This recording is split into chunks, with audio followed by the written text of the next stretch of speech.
Hello guys, welcome to my YouTube channel. My name is Harjeet Kaur. हम कर रहे हैं लूसेंट जीके के ऑब्जेक्टिव क्वेश्चंस, जिसमें हमारा मॉडर्न हिस्ट्री चल रहा है और इसमें हम डिस्कस कर रहे थे गांधीयन एरा से रिलेटेड क्वेश्चंस। तो इसके पहले के 140 क्वेश्चंस हम ऑलरेडी डिस्कस कर चुके हैं। आज हम शुरू करेंगे क्वेश्चन नंबर 141 से। The next question है the province where the Indian National Congress could not get absolute majority during the general election of 1937. 1937 की जो जनरल इलेक्शन हुई थी उस टाइम पे असम में कांग्रेस जो थी वो एब्सोल्यूट मेजॉरिटी नहीं ले पाई, क्योंकि असम में जो कांग्रेस थी उसको टोटल कितनी सीट्स मिली थी 33 सीट्स आउट ऑफ टोटल कितनी थी, अगर हम बात करें टोटल की तो आउट ऑफ 108 सीट्स। तो असम में टोटल सीट्स थी 108 और उसमें से कांग्रेस को कितनी मिली थी 33। तो यहाँ पे एब्सोल्यूट मेजॉरिटी तो ले नहीं पाई, लेकिन फिर भी असम में जो कांग्रेस थी उन्होंने रूलिंग कोलिशन की पार्टी बना ली थी, right. Next the historic Dandi march is associated with. Dandi march जो गांधी जी ने शुरू किया था, तो ये किस लिए था? ये सॉल्ट लॉ के लिए था, वायलेशन ऑफ सॉल्ट लॉ, क्योंकि ब्रिटिशर्स ने सॉल्ट पे भी टैक्स लगाना शुरू कर दिया था। तो सॉल्ट लॉ को ब्रेक करने के लिए डांडी मार्च शुरू किया गया था। नेक्स्ट है in which chronological order the following events took.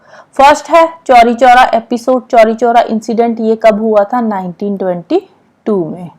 Second Jallianwala Bagh massacre, ये अप्रैल 1919 में हुआ था। रॉलेट सत्याग्रह ये आया था, रॉलेट एक्ट जो आया था उसके अगेंस्ट सत्याग्रह जो हुआ था वो हुआ था मार्च 1919 में। फिर चंपारण सत्याग्रह ये कब हुआ था? ये 1917 में हुआ था। तो क्रोनोलॉजी क्या बन जाएगी?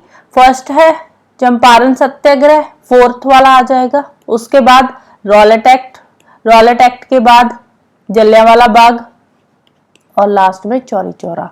तो ये क्या आ जाएगा 4, 3, 2, 1। नेक्स्ट है who among the following decided to launch the independent party on 16th of December 1922।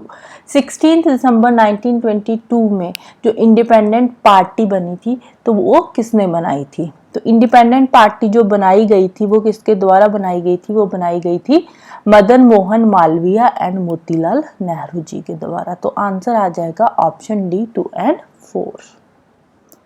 Next which of the following statements are true about the Simon Commission. Simon Commission 1928 में जो इंडिया में आया था तो उसके रिगार्डिंग कुछ statements दे रखी है। फर्स्ट क्या है? It was appointed to inquire into the working of the 1919 act.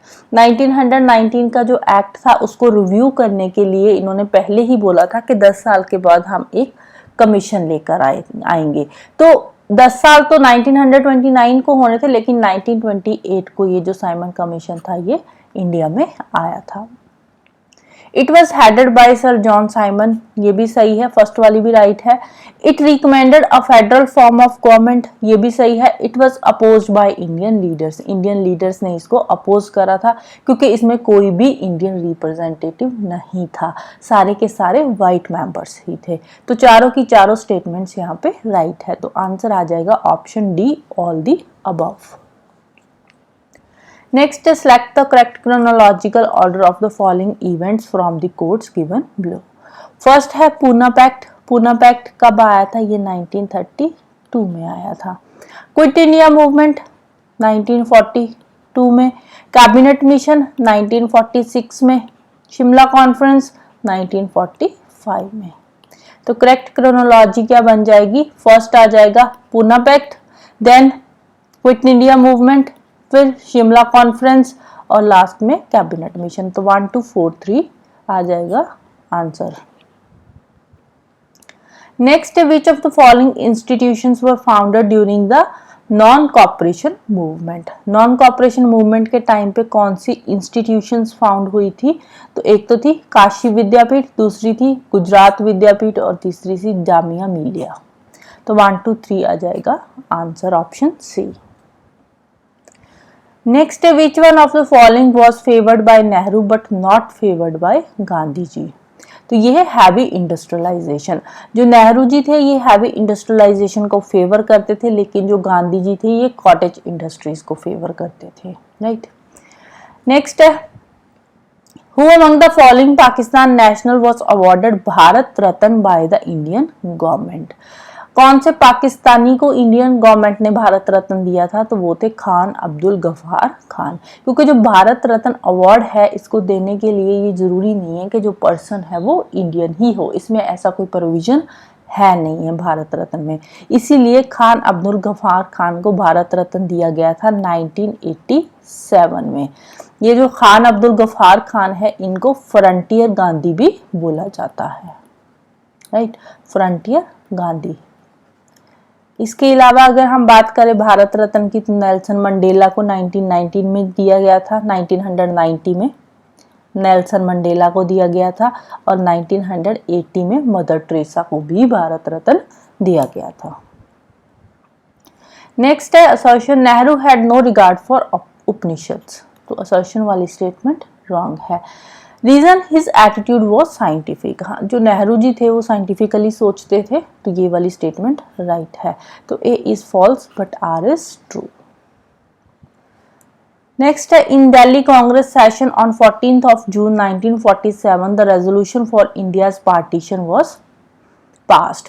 The session was presided over by. तो सेशन उस टाइम पे जो 14th of June 1947 को जो कांग्रेस सेशन हुआ था, तो उसको प्रिजाइड ओवर किसने करा था? तो वो थे डॉक्टर राजेंद्र प्रसाद, जो कि इंडिया के पहले प्रेसिडेंट बने थे। नेक्स्ट है, who declared every blow that is hurled on my back will be a nail in the coffin of India British Empire. तो ये स्टेटमेंट किसने बोली थी? ये स्टेटमेंट थी लाला लाजपत राय जी की, जब उनको लाठीचार्ज हुआ था। जब लाठीचार्ज हुआ था 1928 में, तो उस टाइम पे उन्होंने ये स्टेटमेंट दी थी। मतलब क्या है कि जो आप मेरे ऊपर लाठियां मार रहे हो ना, तो हर एक लाठी आपको आपकी कब्र की तरफ ले जा रही है। नेक्स्ट है, who were directly related to Poona Pact of 1932। 1932 का जो पूना पैक्ट था वो किससे रिलेटेड था? डिप्रेस्ड क्लासेस से रिलेटेड था, इंडियन डिप्रेस्ड क्लासेस। और ये जो पूना पैक्ट था ये गांधी जी और अंबेडकर जी के बीच में साइन हुआ था। नेक्स्ट है, who is the author of the autobiography the Indian struggle. Indian struggle जो ऑटोबायोग्राफी है इसके ऑथर थे सुभाष चंद्र बोस। और ये जो ऑटोबायोग्राफी है इसके दो पार्ट्स थे।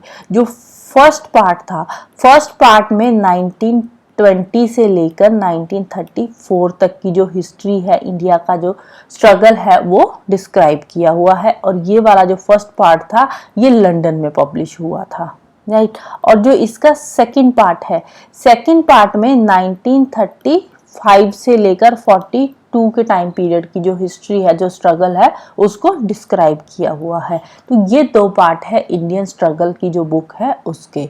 और ये जो सेकंड वाला पार्ट है ये वर्ल्ड वॉर 2 के टाइम पे उन्होंने लिखा था सुभाष चंद्र बोस जी ने, राइट। नेक्स्ट है, there is going to be revolution here in India but we must get out quick, who said. ये वाली जो स्टेटमेंट है ये किसने दी थी? ये दी थी लॉर्ड वेवल ने। नेक्स्ट है, who was nominated president of Indian National Congress after the resignation of Subhash Chandra Bose. Subhash Chandra Bose के रेजिग्नेशन के बाद इंडियन नेशनल कांग्रेस के प्रेसिडेंट कौन बने थे? तो वो थे डॉक्टर राजेंद्र प्रसाद। तो ये जो सुभाष चंद्र बोस थे इन्होंने रेजिग्नेशन कब दिया था? 1939 में। नेक्स्ट है, who was the nationalist leader to be elected as the speaker of Central Legislative Assembly in 1925।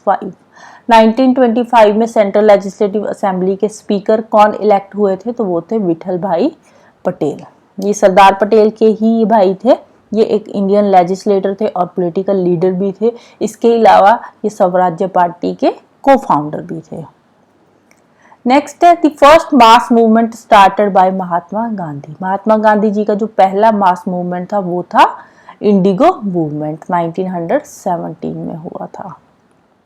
क्योंकि ब्रिटिशर्स क्या कर रहे थे उस टाइम पे, जो बिहार का जो चंपारण जगह है बिहार में, तो चंपारण में फार्मर्स को वो फोर्सफुली इंडिगो ग्रो करने के लिए बोल रहे थे विदाउट एनी इंसेंटिव। तो इसीलिए चंपारण में इंडिगो मूवमेंट हुआ था, जिसको चंपारण सत्याग्रह भी बोला जाता है। नेक्स्ट है, who had founded the Indian independence league. Independence league ये क्या है, ये एक पॉलिटिकल ऑर्गेनाइजेशन है। तो ये इसके फाउंडर कौन है, इसके फाउंडर है रास बिहारी बोस। ये है इसका लोगो। नेक्स्ट है, during India struggle for independence who was the first to start Satyagraha. Satyagraha सबसे पहले किसने शुरू करा था, महात्मा गांधी जी ने 1907 में, right. So this is all about today. जाने से पहले वीडियो को लाइक कर देना, शेयर कर देना और चैनल को सब्सक्राइब कर लेना। Thank you, bye bye and have a nice day.